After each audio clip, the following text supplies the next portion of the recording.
DW. So let's pick up from that last point from Antony Blinken. Why are relations between the US and the Philippines in hyperdrive at the moment? That's a correct way of putting it. As you know, the Philippines has been having tussles with China over the past 6 months particularly. There were a lot of near collisions. But more importantly, the Philippines is not only one of the claimant states in the South China Sea, it also has some military bases just over 100 nautical miles south of Taiwan, which is another flashpoint. So the Philippines is at the center of multiple flashpoints and is a U.S. treaty ally. So that's why the Americans are very excited about the direction of the Philippine foreign policy under the current President Marcos Jr. OK, so and we've heard the Secretary of State also describing his country's commitment to the Philippines as ironclad. How ironclad is that, do you think? Because we've seen what that's meant in Afghanistan. We've heard the US potential next president's commitment to NATO.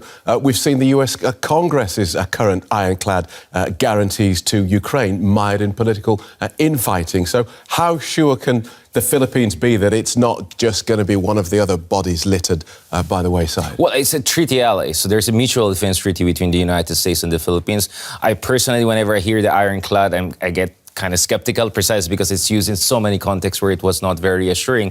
But what's important thing is, you know, from the Nixon administration all the way to the Obama administration, America had more or less strategic ambiguity. It never really clarified to the Philippines whether the mutual defense treaty would apply exactly should there be a conflict with China in the South China Sea. But that changed around 2018, 2019 under Trump administration, and later on also adopted by the Biden administration. And very clearly, if Filipino troops, vessels or aircrafts come under attack by any third party, automatically the mutual defense treaty should apply. In fact, what the Americans are also now focusing on with the Filipinos is also looking at so-called gray zone threats, because China is not using its naval forces or, let's say, gray hull forces to always push its claims. Sometimes it's relying on maritime militia forces. So the challenge actually for the Philippines and the United States is to tweak the alliance to make it much more operationally effective against gray zone strategy used by China. And that's where I think where the challenge is. OK, obviously China's not just going to stand by and let this happen.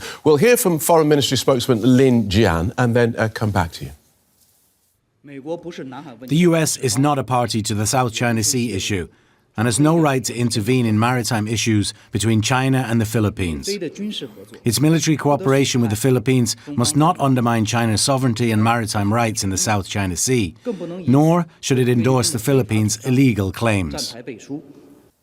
So, Richard Haydarian, tell us more then about why the US feels it has a dog in this South China Sea fight. Well, I mean, technically speaking, the Americans are neutral on the status of disputed land features in the area. But the worry they have is that China is militarizing a lot of these disputed land features. It's elbowing its way, and it may actually create a network of military bases that eventually may allow China to impose what they call an air defense identification zone. In short, turning an international water when trillions of dollars of trade pass every year into a potential Chinese lake. That is a big worry for the Americans. Not to mention, if there are skirmishes between Philippines and the Chinese, that's also going to raise questions about America's credibility. So multiple things are happening. Right. Just on that point, explain to us, though, why that concerns the Americans so much. Why this particular area? Of course, I mean, it's arguably one of the most important international sea lanes along the Persian Gulf, for instance, because of the amount of trade that passes there. But let's not forget, for the Americans, freedom of navigation and overflight in those areas is a national interest. That's what they made it clear even since the Obama administration. So they don't want China to have sole control over an important body of water, which is important to America's projection of power, but also international trade. Let's turn that around then and look at this from the Chinese end of the telescope. Why is China laying such a vigorous claim to this region? Well, for the Chinese, they have so-called historic rights. I don't know, like Admiral Zhang He supposedly, 700 years ago passed through the area. The Chinese ancestors back in the day went through the area. But we know that strategically this is important for China. The idea for China is that they cannot be a real superpower if they cannot dominate their own adjacent waters, just as America did in the Caribbean back in the 19th century onward. So they just feel entitled to be in control of, well, it's called South China Sea and East China Sea. I mean, we can have a debate about whether that's a proper way of calling it, but that has given China a sense of entitlement. Not to mention fishery resources, oil and gas. There's trillions of dollars of untapped resources in the area. So there are multiple things at stake for China. And the Chinese believe that it's their time to shine and dominate their adjacent waters. Okay, so we've talked about this mutual defence pact between the United States and the Philippines. How does that kick in? Because we have seen, even as recently as the 5th of this month, where Chinese naval vessels and Philippine naval vessels, Philippine fishery vessels, fishing boats, come into conflict.